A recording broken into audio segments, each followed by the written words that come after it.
What's going on, guys? It's Fear Turbo here. Today we're going to take a look at the update for the Honor build for the Stamina NightBlade Morrowind patch. I had a first impressions PTS build post on the website, on YouTube, that kind of had like an idea of what the NightBlade will be doing this patch, and it's pretty spot on. Although there are little tweaks, and that's why we're doing this video here. The idea behind the build still stands. We're going to take a look at the little tweaks we're doing now, and we'll just get right into it. Go with the gear first. We're going to take 5-piece Hunting's Rage. We're going to do 3 body and 2 weapons. Now you're thinking, why Hunting's Rage? Well, Hunting's Rage is going to give us a ton of damage in terms of the 5-piece with how much stuff is going on. So like, in terms of the 5-piece for Hunting's Rage versus VO, VO, if you have VO, then you can run 3 armor or 3 jewelry and 2 weapons. But not everyone has that, and I found Hunting's Rage to actually be more damage than Minor Slayer and all the rest of the pieces of VO. It's not by a whole lot, but it is by some, and that warrants me to use Hunting's Rage. And I'm going to use Hunting's Rage in Trials and see the potential of how high it can really go. Because, I didn't have, in the test I'll show you later, I didn't have Minor Brutality, etc. So, I just want to see how far Hunting's Rage can go. But in the short little test that I did, Hunting's Rage beat the 5 Hunting's Rage beat 5 VO. And so, I'm actually curious to see how it's going to produce. But Hunting's Rage is craftable, right? So you can get it really easy. And you're going to want all Divines, all Stamina enchants. And you're going to just do 3 body Hunting's Rage and 2 weapons. Now the weapons are going to be 2 daggers, and you're going to want them sharpened. Now the reason for this is, the reason why I'm telling you this is because you can go sharpened and the Veladrift monster helmet, and sharpened is going to cover a lot of the downtime that Alkosh and Crusher enchant and Power of the Light, the Minor Breach and the Minor Fracture, or poisons if your team is using poisons instead of Power of the Light. It's going to cover more ground, so having more pin in that regard it's better. If you know your team has high uptime, if you're confident in your team, like you actually know they have Alkosh and stuff like that, then you can go 1 precise, 1 sharpened, and then Krog helmet. That'll give you more DPS because it has 3.5% crit, and you lose like 600 pen, and it's much better. The 2-piece is actually more DPS if you're on your target a lot as well. So that's just a little something there. If you don't know, you're not consistently raiding with the same group and whatnot, Sharpen will probably give you better results more times than not. Just covering the bases of the debuffs that will be on the boss. And our second 5-piece will be 2 Fang Snake. Now you can get this in Craglorn Trials, Vet SO, Vet AA, Hell Raw, I think. Just double check that before I talk out the butt. Twice Fang. Okay, so no, I just talked out my butt. Okay, it only comes from Sanctum Ophidia. I don't know why I thought it came from the other one, but it only comes from Sanctum Ophidia. And the reason why we don't want to run weapons is because the debuff only lasts 3 seconds. Stacking up to 5 times, but it only lasts for 3 seconds, then needs to be reapplied. So if we had it on our front bar and we swapped to our back bar, we'd most likely lose it because we have a lot of skills that need to be applied on our back bar. So it's good to have a different 5-piece on our front. So let's just letting you know that's not really an option. So don't get like too crazy when you get a 2-fang weapon. Just kind of say, hey buddy, you want this for 100k? It's really good, dude. Great set. No, don't do that. Alright. So, yeah, we're going to go with Hunting's Range front bar, double sharpen, 1 weapon enchant. That's going to boost our damage as we're, weaving in attacks. It's going to give us that proc, which is more than Hunting's Rage damage, but it's not up all the time. But it is a very good proc. And then poison damage, another good damage set enchant that's just going to keep procking and just giving us a little bit of damage here and there. On the back bar, you're going to go with the Maelstrom Bow. It's undisputed #1 champion in the bow arena, and it's just going to do so much damn damage to your Hail. Your Hail will be your #1 damage ability in single target and in AoE. Well, maybe Caltrops will be. We'll see. But Hail does a lot of damage, and it is a short, radius, but it does a ton of damage, and it hits on a 0.5. Hail does, so that's really, really awesome. If you do not have a Maelstrom bow, what you can do is you can equip a Master's Bow, which will be your second best option. Basically, when you use your injection skill, burst that target, you will gain 300 extra damage to all your abilities. And it gives you 1k stamina on the bow bar, but that's not very important, but it's nice. If you do not have either of those, what you can do is you can run just any old bow with a disease enchant or poisons on your bar. You can run the minor breach, minor fracture poisons on your back bar to maybe help your team get that buff for everyone. Just have a better uptime on it and whatnot. So that's the gear right here. This is the gear for the Stamina NightBlade before you go into Hoth, Veteran Halls of Fabrication. Okay, that place is very team skill oriented. It's very tough on your tanks, and it's very tough on your healers. Unlike VMAL, it doesn't have many DPS checks, but what it does have is team coordination. A lot of it. You just need to be calm, collective, just get through it, and understand the mechanics. Now, this build is for you to use before you get in there. But when you get in there and when you start getting the gear, what you'll want to run is... So if we just look at it from an outside perspective, right? We know that VO has Minor Slayer on it, and it's doing almost as much damage as Hunting's Rage, just by having Minor Slayer on the bar, because the 2 crits count, 2 crit on the VO just counters the Hunting's Rage. Just swipe that out. Then the Stam for weapon damage, Vicious Fidian has a little bit more than that. But then it comes down to weapon damage versus Minor Slayer, and Hunting's Rage is winning out in the little test that I did. But for the simple fact that War Machine has Minor Slayer, right? War Machine has Minor Slayer on it, weapon damage, and stamina. And that's going to be enough to beat out, be close to Hunting's Rage. And then you have Major Slayer. That's what we want to use in the in-game. The top 10% of people that are going for scores, trials and stuff, they're going to be wanting this set, and it comes from Halls of Fabrication. Of course, you can get this on normal, but again, normal is actually probably, honestly, I think normal is actually harder than Veteran AA, in my opinion.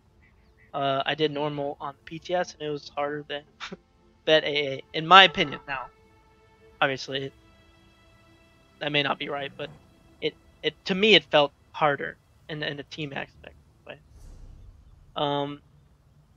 So this is the gear you use to get the War Machine. And then once you have War Machine, you'll want to use 5-piece War Machine. That could be rings, 2 armor pieces. It can be, I'm sorry, no, that's incorrect. You'll want 5 2-Fang Snake, which can be 5 armor pieces, or just like we have it here, 3 jewelry, 2 armor pieces. And then your War Machine has to be just like Hunting's Rage. Minus the exception that it can have rings. So you just want 3 body pieces or 3 jewelry, and then 2 weapons. The War Machine weapons using end cap on your front bar will gain you Minor Slayer yourself and 2 other people. Major Slayer. You'll get Major Slayer when you use an ult, and 2 more people. So not only is it better than close to Hunting's Rage in aspect in terms of Minor Slayer and the set bonuses, but yourself is getting 15% extra damage. That's like a standard, and you give it to 2 more people. So the benefit you gain with that set is huge for you and your team. Granted, it only lasts 10 seconds, but this is why we're using it on a NightBlade, because NightBlades have end cap, and end cap increases your damage by 20% versus that target. It's very high damaging single target skill with the Mastered Arms CP, and it costs 70 ultimate. This is the set, guys. I'm telling you. But this is just a general setup, and actually produces very good DPS. The Hunting's Rage 2-Fang Veladress setup produces very good DPS. On your way to get that War Machine. Once you get it, you'll be bizzed up. So we went over the gear. Now let's go over the skills and passives, how they kind of work within each other. Alrighty, so now we're on the skills and passives part.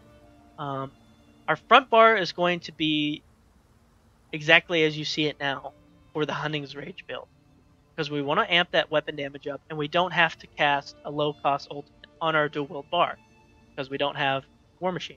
So this is the bar, the front bar for Hunting's Rage build. This is the front bar for War Machine. That's the only difference. Get that part out of the way. So for the Hunting's Rage build, we're going to be using, and the War Machine build, we're going to be just using the same front bar loadout, which is Rending Slashes, Killer's Blade, Deadly Cloak, Surprise Attack, and Relentless Focus. These are all very unique skills that are super important, with the exception of Rending Slashes. So Rending Slashes kind of took a bit of a hit whenever Twiceborn Star and the crit hit damage changed. So we used to have like Twiceborn Star on and high crit chance, crit hit damage.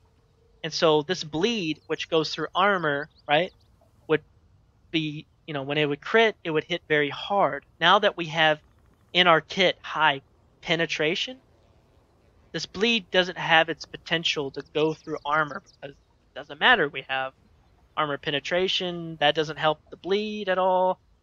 And it just goes off kind of CP and crit hit damage or whatever. But it is still a very, very, very good skill. It's just its potential got knocked down a little bit.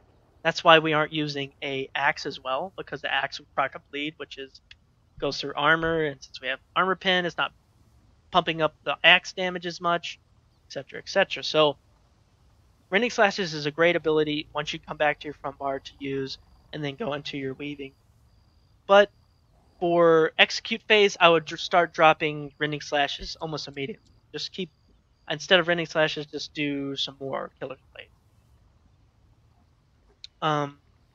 So yeah, this is a great ability. Also, it is a pretty cool ability for kind of like a miniature execute. So basically, from 25 to 10%, I would keep, or 25 to 15, I'd keep Rending Slashes up, right? And then from 15 or 10 down, I would only start doing Killer's Blade, because it has kind of like a damage amp right here at 25% health. It does 20% more damage, but Killer's Blade is hitting so hard near the end that you just want to keep doing Killer's Blade. So this is kind of like a great pin, going through pin dot, etc. Throughout the whole fight, and it doesn't really cost a whole lot, as you can see. And then Killer's Blade is like your execute, which costs even less, which is really nice. And then you have Deadly Cloak. Now Deadly Cloak does the same thing. It has a nice little boost here, and you'll actually want to keep it up depending on how the fight is going. So if there's a lot of damage incoming to you in execute phase, you'll want to keep Deadly Cloak up, because it's giving you 25% damage mitigation to area of effect abilities that the boss, does, etc. So this is something that you'll want to keep up depending on the fight or not. If you're in execute phase and your healers are healing you on bed AA and you're not even taking damage because they're healing you so good and the buffs are great, don't worry about it. But if you're taking damage, then pop this sucker on and then go to Killer's Blade during execute. This will save your butt. Alright. Then we have Surprise Attack, where we're using this over Rapid Strikes, for the simple fact that they cost almost nearly the same, and the damage amps that Surprise Attack gets is awesome. It gets Mighty, Pen, crit hit damage, crit chance, it gets Master at Arms, and it's very, very, very good. And also it hits very high, and so it can crit really high. It's just really, really, really good. Also in solo purposes, it has that Major Fracture that you see, which is really, really nice as well. But in Trials, you'll be getting that buff. So this is very, very good. It's also a very quick skill. Relentless Focus. This is a meaty skill. This probably has more shit in it than most skills. This does 16,000 tooltip damage. And it gives you minor endurance when you use it for the whole duration, and minor berserk, which is giving you your 8% damage, which is insane. That's more than minor slayer. But obviously you're getting combat prayers from the healers, but this also helps cover the downtime that you may not be getting it. And it's also super excellent in solo play. So this is very important. And the stam recovery in this skill is very nice. When you use the bow, it hits like a truck. This thing gets pumped up. Again, just like Surprise Attack, this thing gets pumped the hell up. And after you use Incap, it does an additional 20% more damage, which is insane. And then if you have Master's Architect, that's another 15. I mean, look at this thing. 16k tooltip? I mean, on the dummy, I think I was hitting for like 46k hits without, War Machine, or any of the buffs. So that is going to be insane. I bet you can get up. I'm just going to take a guess. I bet you can get up to, say, 57k hits. I mean, whew, talk about a monster. This is an important skill to keep up every 20 seconds. If you're solo, if you're in a group, this is important. To shoot it off whenever it procs. Flawless Dawnbreaker here. We're not going to be using this ultimate. It's just here to passively get us, while slotted, 5% extra weapon damage, and for the Fighters Guild passive Slayer, it's going to give us another 3%. So it's giving us 8% weapon damage for Hunting's Rage to really boom, boom, boom, boost it up. You know what I mean? It's really, really, really good. Let's go to our back bar. So we have Poison Injection. Now, this skill, some people say use it at 100, especially with the Maelstrom weapons. Some people say only use it at 50%. I say the animation is so short, and you can get Hawkeye passive to boost it up, so why not? It doesn't cost a lot of stam, and you have plenty of stam, trust me. And, it's an extra dot. I really like it, especially after 50%, all the way down. I usually tend to keep it up. I'm actually not I'm not the master of NightBlade, but I'm still working on it, but I'm hitting high numbers, and so I'll tweak a little bit on this to see if it's really worth it using it before 50, and then how important is it, when you're down there in the 10%. Obviously, you want to have rearming trap up all the time, so going to your back bar just to do rearming trap is important. So, and hail is as well. So maybe just throwing in an injection and losing caltrops. I'll have to play around with it, but at the moment I'm hitting high numbers, keeping everything up. So we'll see. I'm keeping everything up. So injection is really powerful. We talked about hail hitting on a 0.5 second interval with the Maelstrom bow. It's my number 1 DPS on my combat metrics. It's huge. Again, trap is there for the minor force. It got a damage nerf last couple patches, so it's not seeing a huge big bicep of damage, but the minor force is enough to warrant to use it. Razor Caltrops is doing a massive amount of damage and using a massive amount of stamina. So, if you're having problems with stamina, Regen, in raids, like you're not getting enough shards, you're not used to heavy attacking that often, etc., get rid of Caltrops first, as even though you'll do a crap ton less damage, I'm telling you, it's doing a lot of damage.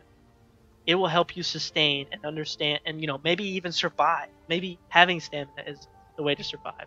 What you can use instead of this is Vigor here to help you survive if you need it. Although it costs the same amount as Caltrops, kind of odd.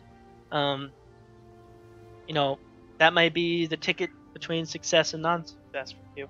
But Caltrops is doing a lot of damage. It can't be denied.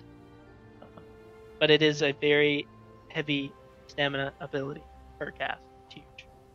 And then we have Leeching Strike. Now this thing is phenomenal. I only have it at level 1 because I've actually never used this morph. It used to be the other morph, so the stats are a little bit lower. But if you can just think for a second, step back, just look at it. 988 stamina. When you light attack, or heavy attack, you heal for 1,500 and restore 1,006 stamina, which will be more when it's leveled up, for 20 seconds, the whole duration. I'm getting some stam back, you know. If I hit at least 10 light attacks, you know, I'll get the cost back, whatever. And then at the end, it's like, boom. Just like Rally is, you restore up to 4,270 stamina, which will go up if I get the skill leveled.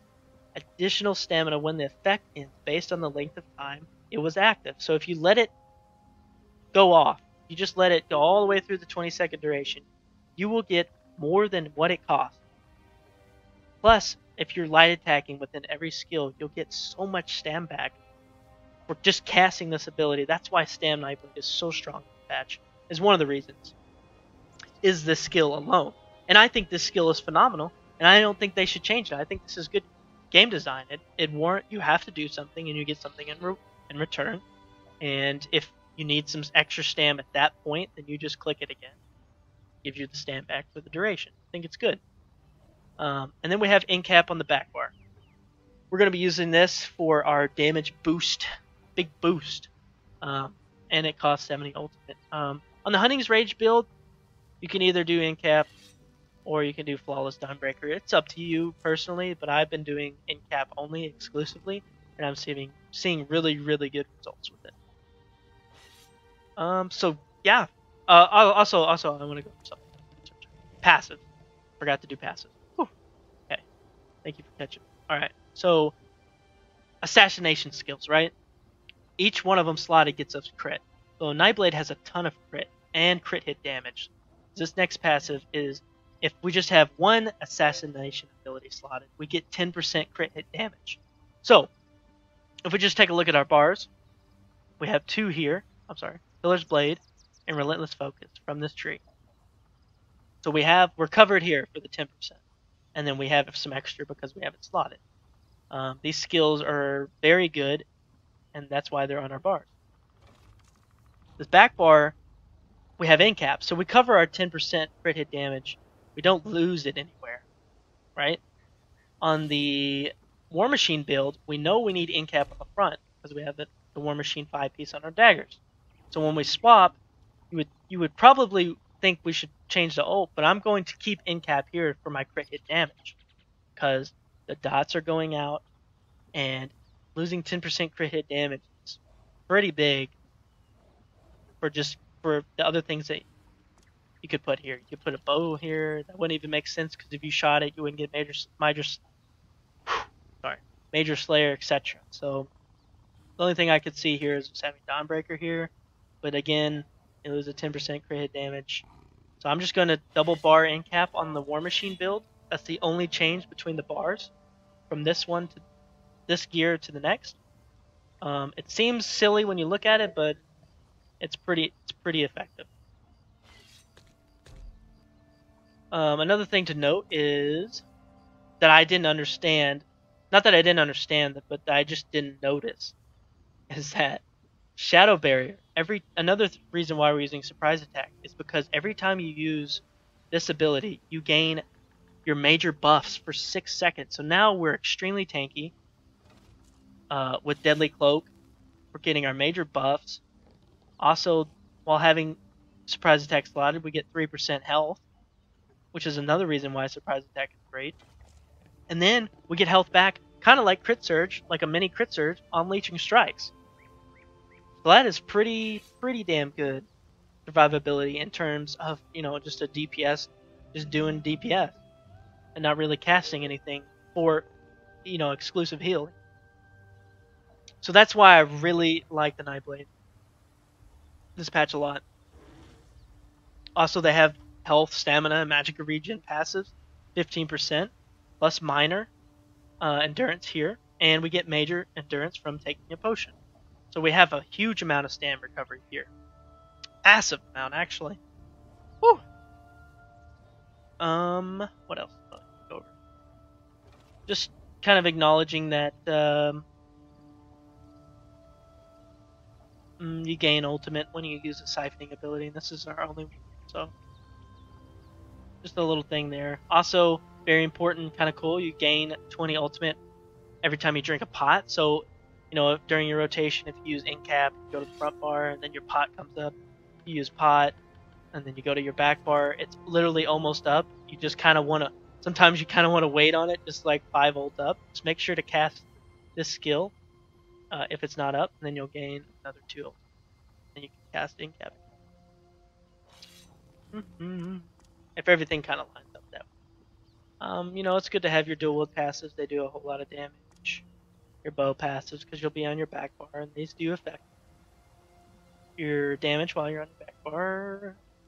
Another thing to make sure you have medicinal use. Makes your potions last longer, which means you get your buffs, because we're going to use weapon damage power or weapon power pots, which gives us our major brutality, major weapon damage, our major savagery, our major crit, and it gives us a bunch of stand back and major endurance, and that is very important in this patch. So this passive has never been more important ever, like, than all the other patches. This one has been.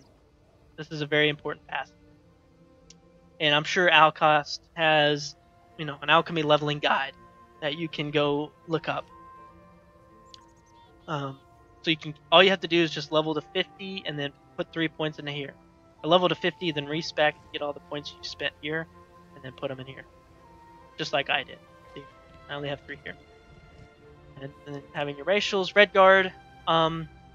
Redguard just has massive racial stats. I mean, it's almost a no-brainer. It gives you max, you know, it gives you stamina recovery by 9%. It gives you maximum stamina by 10%, and then it gives you stamina back, kind of like leeching strikes on, you know, melee attacks, which is pretty much everything you do, except for the back bar. So, I mean, it's the best stamina class in terms of resources. I mean, just absolute monster. Yeah, so that's the passives, guys. We're gonna head over to the character sheet and take a look at how our stats are and how I kind of moved them around and what to expect that they'll look like if you had matching gear.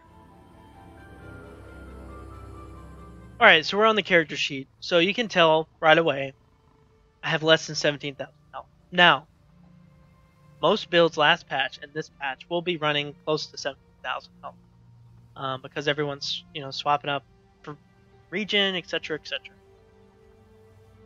If you're running 511 on the Magicka tune, you'll have 17,200 health or something like that. And if you look, we're close to that, but not there. But at the same time, that 300 extra health isn't going to make or break in Trials. It's going to be, you know, barely. The chance that it hurts you is very slim. So we're close to a good amount of health. And then if you have Eben in your group, which I highly suggest if you're starting in the Trials, that your tank has that, and that you run Warhorn, and that you have multiple people running Warhorn, because that health buff, or if you have a Warden, if you have a Warden in group too, I'm not really sure how they proc it. I haven't really mastered, you know, input that information in my brain, but they have that buff as well. So the Warhorn health buff, the Warden passive, which is crazy that they give health that much, but anyway, those things will help you gain more health and be at a healthy balance. You know, if you get one shot or if you get killed by multiple cannons, you're just dead. There's nothing else you can do. 300 extra health isn't gonna help. So 16,900 is pretty good. You can even probably go a little bit lower depending on how much it actually amps your health. You know, with the surprise attack health slotted and Warhorn and Eben and all that. Also, if your team, you know, you're close to your tank and he's got that health meta build and he's shielding the crap out of you, you can, you know, lean back on this. This isn't set in stone. This is just an example and something I'm going to be using. 13 in health, 51 here, and we're going to go over why I have 13 in health in the first place. So you can also tell here I have a decent amount of stamina. It's not the biggest, but it's pretty good. We have a lot of stam recovery, and how we get that, just making sure you know, we have all weapon damage on our jewelry, and how we get that is the dubious food. Now the dubious food is going to give us less max stam and less max health. But what it's going to do is going to give us enough regen, really going to push the edge. Now, you saw that we get a lot of stamina back from Leeching Strikes. But Leeching Strikes is basically helping us cover the Caltrops cost, honestly. It's helping us, digest how much Caltrops is taking. And Dubious Food is covering the rest of, the recovery boosts that we get. We get recovery boosts from Relentless Focus and from taking a potion in our passive. So that's why Dubious Food is very unique and very nice on a Nightblade. Pretty much all stand builds, probably. We sit at 1,391. Take a potion, 1,557. I use this skill, 1,641. Plus, I'm a red guard, so it's just amping it up. You see that with the pot, we have 3,823 weapon damage. When we proc our weapon damage enchant, we'll be sitting close to 4,200, something like that. And then we have 82% crit. Nightblades have a passive. Not sure if I went over it, but Nightblades have a passive of when they crit, they give themselves and everyone crit for 20 seconds. So if you see 82, if I crit on my heal, I have 85. Critting on heals or damage, etc. That will boost it. So this is very, very nice. That's there, and we're using the Thief because the Shadow's just... You want the Thief. It's going to give you the most amount of damage. If you use the Shadow, you're going to have a whole lot of crit hit damage, but you won't crit as often. So until we get, more crit, but the only way to get more crit is through your gear and stuff like that, etc. So the Thief Mundus still holds pretty strong for a couple patches. Still will hold strong for this patch. So that's kind of like the character sheet. We have some weapon. We have high weapon damage with the Hunting's Rage build. Obviously, you'll have lower weapon damage, and I think, lower crit on the War Machine build.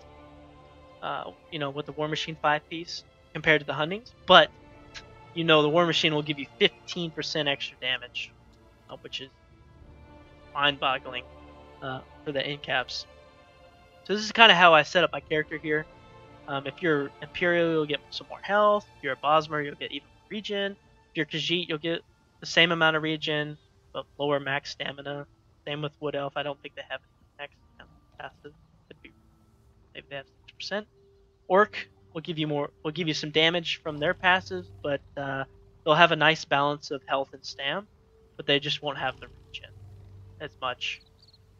So maybe Orc would be pretty good as well if you can manage your resources. And the way we're going to manage our resources is through, throwing in a couple heavy attacks, taking shards or orbs from our teammates, and with the Dubious Food and our passive skills. And so that kind of really amps the Stam Nightblade to a point to where it's extremely strong. And that's what we like. We like strong characters, like fun characters, and unique characters. We like utilizing all their passive. The best thing. So we're going to move on to the champion points. Take a look at those. So we're at the champion points. Big, juicy, meaty, blue champion points. Now, to just throw out some information here, the scaling on the champion points have been changed to where there's things called jump points, and they were always there, but they're different now, and so that's why you'll see a very different spread than what you think you can see, or you think you might see. Jump points. So basically what happens is how the game calculates percentages or how much you're getting out of it. So for Mighty, for example, we have 64 points in crit hit damage. 64 points in the Mighty, right? And so it's giving us 13.1%. So the game calculates that as 13%. And so that's why we have certain points right here. So if I took 1 point out of Precise Strikes, it would give me 19%. But for some reason, the game calculates that as 18. So we have to put one more here for 19. So that's just a little heads up of kind of maybe the reasoning why it may not be as if you know, what you were thinking or something like that. So we have 64 in a mighty. Now if we take a look here, we put 100 in a mighty. That's 15%. If we have 64, it's 13%. We only lost 2% for like 36 points, which is insane. 2% for 36 points doesn't seem like a very good you know, benefit. Now, also, you could even lower this even more to like 40 something. You know, doing the jump points correctly. Yeah, 43. And then you can put some more points somewhere else. Be over here, etc. And maybe I'll do that. Maybe I'll lose 3% overall damage for, you know, 6% more, you know, single target direct damage abilities, whatnot. We'll see. But for this right now, this is giving me some really good results. 64 into mighty, 52 into precise strike, 52, and it hits all the jump points too, which is really nice. So 52 here, which is 19. 31 here, which is 13. And look at this. Look at this difference, right? 31 points for 13%. Let's go over here. 64 for 13%. What a deal. And then we have 11% here. Now this scales extremely hard. Look at that, 11 points. It's almost as close as this. This scales up to 35%. This scales up to 25. So the scaling is a little different. So you really gotta understand how you can stretch your points here. And the way to do that is to, I'll explain that later. I'll explain it in the next part of how you need to set up, how to understand how to set up your CV. I might even have a blog on, you know, what affects each skill, like a guide or a blog. Like, for example, surprise attack. Is surprise attack affected by thaumaturge? And then I'll have that information on the site, on my website at fearturbo.com, and it'll be like, no, it doesn't affect the tooltip, it doesn't affect the actual damage, and don't do it. You know, if you want to boost surprise attack, don't put it in thaumaturge, right? So maybe I'll do that down the road. That'll actually be a pretty big project. Maybe I'll go down class or weapons. I'll do weapons first or something. But a lot of skills have first hits, even dots. So like poison injection, right? Oh, game just froze. My game did freeze. Oh my god. Hello? Anyway, hope you're still here. So like poison injection, right? We have 5,000 damage for the initial hit. And then you have 10,000 for a damage over 10 seconds. So for our champion points, we have to understand that poison injection is boosted by thaumaturge and master at arms because they're opposite. So we have to understand that doing a DPS rotation without any CP will give us the best results of what we need. It'll give us the best results in understanding what gives us our damage, right? And then we can put our points in the CP tree. So let's just keep going on. Like I'm rambling. Sorry. 23 points into Ironclad. Obviously, you can boost this up depending on what's hitting you, stuff like that. 64 here, 64 here again. Hits the jump points, and it's all the preference depending on what you're playing versus. A lot of things don't have a whole lot of hardy. And if they do, it can be mitigated through, you know, stuff like Deadly Cloak or just raw stats, healing. Thick skin is actually very important, even though you get a lot of purges. It's like the dots in trials sometimes will just wreck you, especially in SO. It has a ton of dots, and a lot of things are actually dots, so it helps mitigate that. So we have 17% here, 13% here. So like the combo together, and if it happens to be, you know, direct damage, not damage over time, we have 10% here, which again you can pump up more if you so fit. We have 15 here for extra healing because why not? It hits a jump point as well, so that's very nice. 44 into Warlord because you do need to break free, especially in the new trial, Halls of Fabrication. You got to break free. There's some crazy stuff in there, man, and it'll mess you up if you don't break. And then you need to break because it's gonna start taking juice and hitting you really hard, and put dots on you and stuff like that. So, and also in some of the other trials, you might need to break free. Sprinter here because again it hits another jump point. Honestly, there's no other place to put 2 points. 100 into stam recovery, kind of bad scaling here again, but at the same time, let's do it. Let's put 100 in there. Let's get a big boost. And then again, bad scaling, 64 points. So I could even put 64 here. Right? Do the same thing. But I just health recovery, magic recovery. Tumbling might actually be pretty good. Shouldn't be blocking at all. That'll eat your stam. That's why I just kind of kept it 164. That way we can get some breakthrough. But yeah, guys, that's the CP. Nothing in these trees. We're back around. So let's move on to the next segment. Alright guys, welcome to the next segment. Here we're going to be talking about add-ons for DPS. Obviously, if you're on PC, then thought process behind how to set up a rotation and how I do mine and how I think about mine. Then just kind of like a fixed rotation. Easy rotation to practice and then, become accustomed to what fits best for you. Because not everything is the best for everyone. So for add-ons, right? You see on my screen here.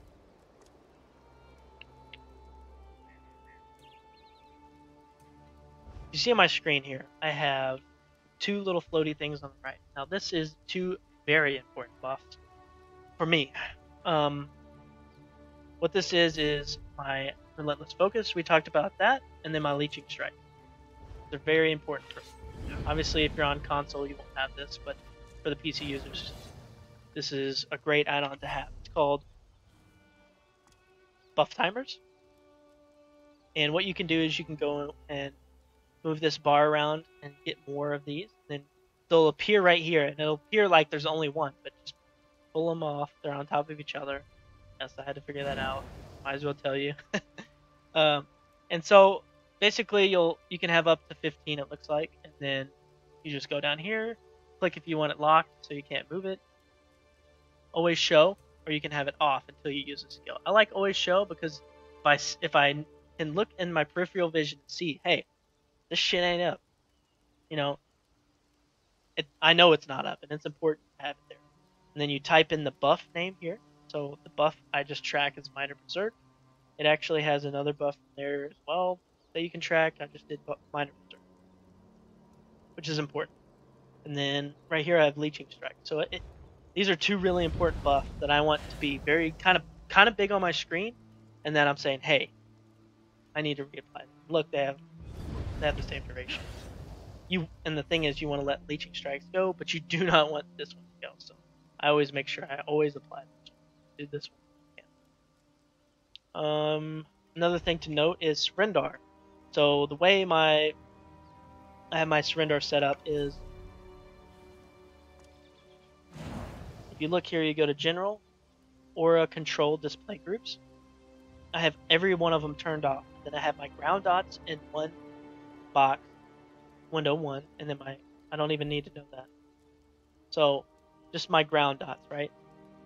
And my target debuffs you could also have as well, so that way you can track rejection and rending slashing, right? And then you see poisoned, you don't need to know that. So what you would do is poison, just to make sure. Let's get it again. Poison, okay. So poison. Okay. You just have to make sure you spell it right. So poisoned. Then you go up here to filters. Blacklist. I don't need to see poison, right? If I make sure I don't have it on, blacklist it. Screen will kind of reload UI. Has been added to the blacklist and will not be displayed. Now if I just spam injection, it should never come up. Right? Also, there'll be a new buff in here. Major Fracture, right? We don't need to know that. That's off. So what we're going to do here is we're going to go here. Major Fracture. Press enter. And it will be removed. Oh, now there is a bug right here. You see, golly, what am I doing? Major Resolve, Major War. It's a passive here, getting it from your passive, and I try to remove it. Can I not? Crap. I try to remove it, but it just won't. I don't know why. I'm gonna report it, but to the guy. But major resolve, major ward. It's blacklisted, right? But it's not working. So you'll just have to deal with that. That way, now you can see all the debuffs on the target. And so for Surrendar, what you're seeing is rearming traps needing to be reapplied. It's at the top. Injection's about to go out. Hail's about to go out now. Now Rending Flashes. So what I'm looking at is the top. What needs to be reapplied, right? Rending Slash. You see how Endless Hail goes from the bottom? I need to reapply Rending Flashes. Then Hail goes above it. Okay, Major Defile.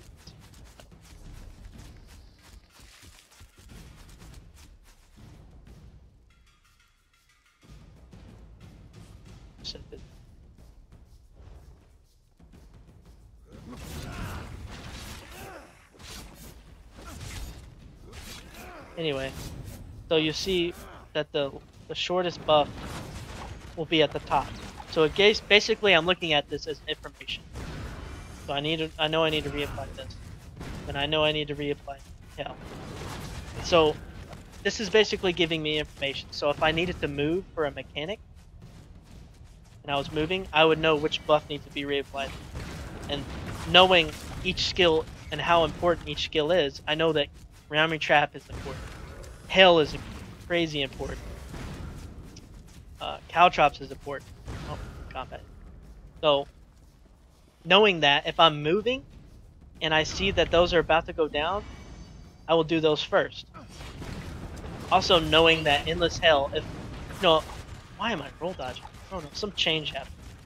Anyway, so I know that on Maul of Lorcash, if I'm fighting the dude on this pad, then I need to move. I know that the guy is not going to be in my hill, even though the duration is still up. So say I shoot it, and then he's moving, I go over here, and I'm looking at my buff, right?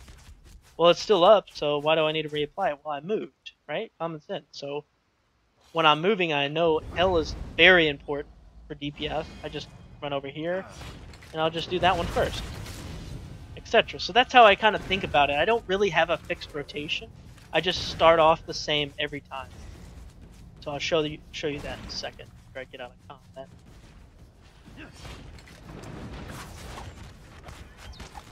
See if I can get out of combat this one. So like when I'm practicing, I'll just practice like something that I think is important and then just kind of fine tune it for each fight. That's why when you see me in some of these videos, I might have somebody else doing a DPS parse because I haven't mastered it, right? I haven't mastered it, and I want to master it for each fight. It doesn't matter to me about target skelly parse because he's not moving. Like the most important things in trials is staying alive and doing DPS to the mechanic. It doesn't matter about a rotation much in that aspect, but rotations are essential. So pre-fight, right? Before I get into the fight, I can cast Deadly Cloak, cast Relentless Focus, and Leeching Strike. I'll do them first. I'll come up to the boss, put Hail, Trap, Light Attack, Injection, Light Attack, Caltrops, right? I'll do an Incap and Swap.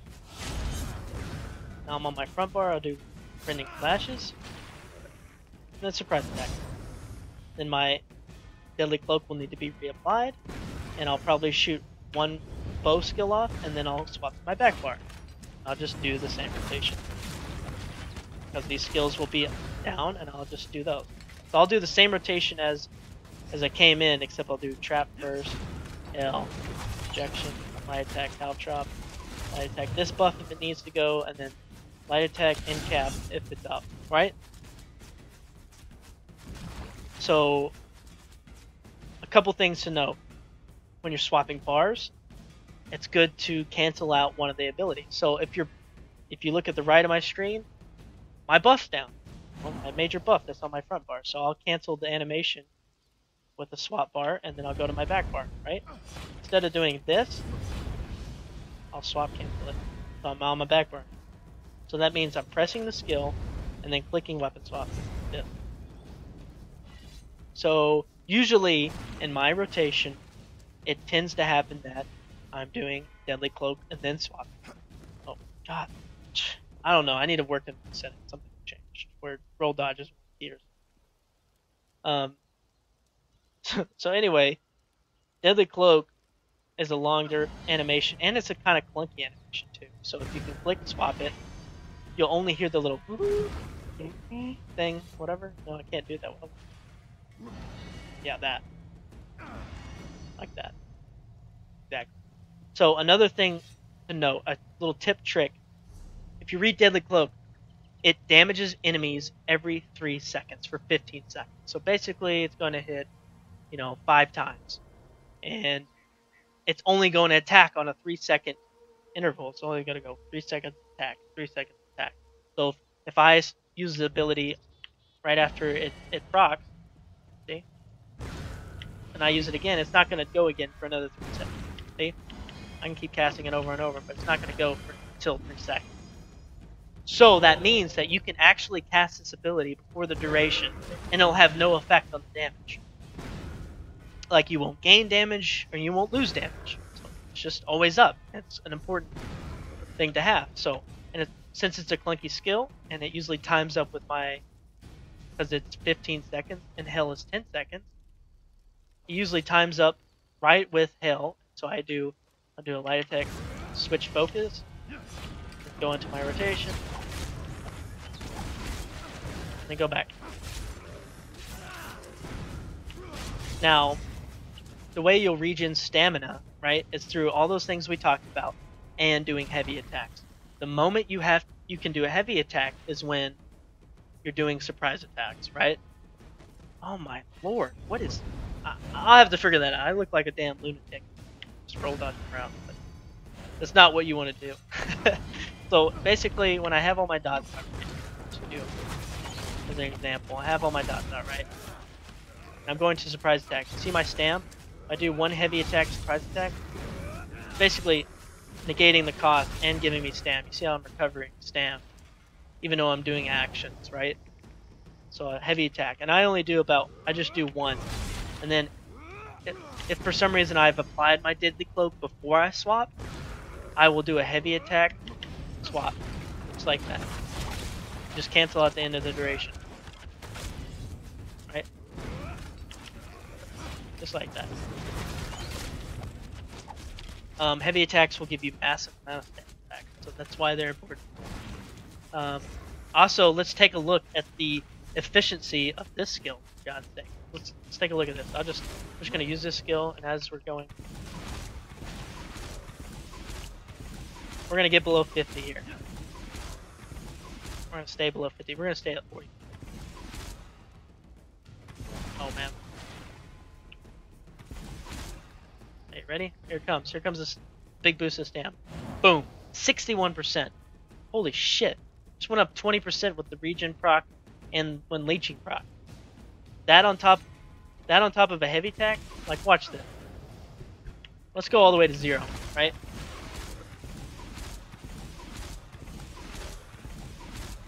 Don't do this at home, kids. Alright, let's go all the way to 0, right? We're going to take a pot, and we're going to do a heavy attack. Then leeching's going to proc. We went for almost 0 to sit like 63%. With a pot, with a heavy attack, and with leeching. So, you see how this build can just withstand the sustain that you need when you need it. Just remember, if you're having trouble sustaining even with this, because you can't get off heavy attacks, you have to do something else. Maybe you have to do a mechanic, or you have to res someone, etc. Maybe you died, and you're just having trouble sustaining. Make sure you put one regen glyph on, and you can take caltrops off. You'll be taking a damage loss here, but what you can do is instead of casting caltrops every time, you go to the back bar, just for damage purposes, what you can do is you can just figure whenever. That way you stay alive, you have the stam regen. You're not casting caltrops over and over. and you have the stamina regen on the here. You'll be taking a damage loss. I mean, let's face it, you're swapping that out, but it's a learning curve at that point. You just need to learn as a group, as a person within the game, and then as within your group, and understand, and then curve it out. That's how I do it in PvP. I add a lot of regen, and then more health than I need, and I slowly crunch it down until I find the balance of like, well, I really can't sustain that, or I really can't live through that damage, that kind of health, and then I ump it up or pull it back up or get rid of some of the regen. I've got too much, etc. So these are the things you're going to have to play with. You can't just put this exactly what I'm using on and use it. You have to change it to how it works for you, and that because whatever works best for you will be the best for you. It's just that simple. So if you're having trouble, do those little tweaks, and that'll help you out a lot. So guys, I hope you liked this part, this segment. We're going to be moving on to a comparison between Hunting's Rage and VO. Damage difference, and obviously there'll be some sustained differences. Let's just take for example, surprise attack. That's on the front part. The 1,974, right? Belt, pants, get cold. We're gonna put on deck. Now it costs. What the hell? Did I put on the wrong gear? Oh. Yeah. Alright. So it went down 200 cost, which is pretty good. I mean, that's really good. And it'll make caltrops instead of 3,000. Never mind. Dumb. It's only on the front bar. Anyway. So that's pretty good. But for damage potential, that's what we're going to be comparing. And you saw how much we can sustain already. Do we really need Vicious Ophidian? That's the question. Hunting's Rage does more damage. Should we go with Hunting's Rage? Plus it's easier and it's crafted. Okay, so we're going to take a look at 5 Vicious. Going to give us the Minor Slayer, the 2 crit bonuses, and weapon damage. And we're going to compare that with Hunting's Rage. I have a sword and a dagger, so I'm going to compare it the same with Hunting's Rage as well. A sword and a dagger. Also, one thing to note is that, Vicious Ophidian has a cost reduction. So that's kind of where the push and pull effect. Can you benefit more damage and cost reduction from the Vicious, or can you benefit from more damage from Hunting's Rage? Also, a thing to note is that Vicious Ophidian isn't craftable, so you have to go farm all the Craglorn bosses to get these. So they're not easy to get, and Hunting's Rage is craftable, so we'll see. So what I'm going to do is, since I have gear that needs to stack, 2 Fang Stank right here, I'm just going to do a couple of surprise attacks in a row, then get a non-crit. Put that in the chat real quick.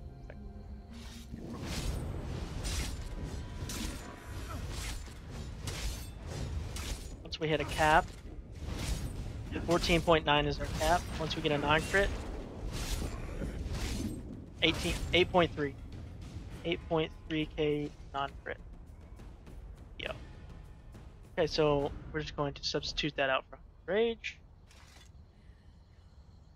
Boots. Gloves. Chest. And weapon.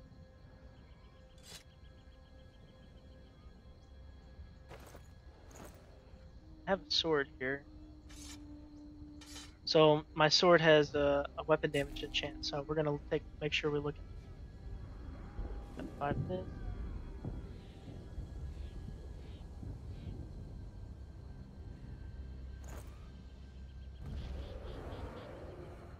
Perfect. Oh.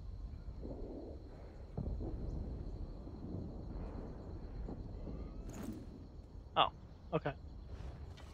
Alright. So we're just going to do a couple surprise attacks and get the non-crit.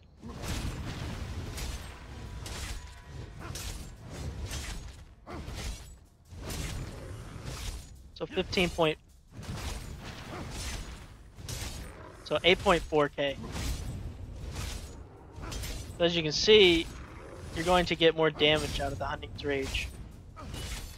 God, can I get a non-crit? Yeah, 8.4. 8.4k non-crit hunting. So you get like a 0.1 extra damage, but you gotta understand that in Raid I'm getting so many more buffs, and it's amplifying all this stuff differently. And so, you know, this test shows that I'm, you know, Hunting's Rage wins in terms of damage by 0.1, but how it does in a raid setting and how Minor Slayer affects your DPS in a raid setting compared to Hunting's Rage will be interesting to see. For the simple fact that Hunting's Rage is craftable, I'm going to suggest that on my build because I think it's easy to get, and why would you want to do the hard thing? You could do the smart thing.